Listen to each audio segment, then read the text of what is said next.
World T V, سب پہ نظر، اندر کی خبر۔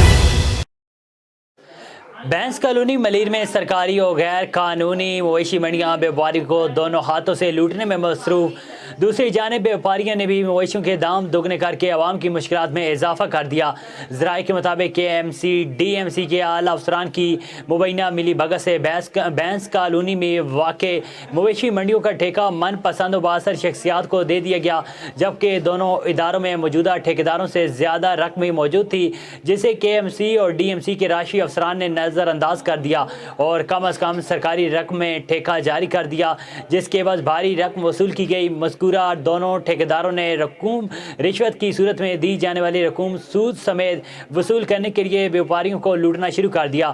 فی بکرے کے داخلے پر 1000 روپے، جبکہ گائے، بیل اور دیگر بڑے جانوروں کے داخلے پر 2000 روپے وصول کیے جا رہے ہیں، جبکہ بینس کالونی کے خارجی راستوں پر بھی غیر قانونی چنگیاں قائم کی گئی ہیں۔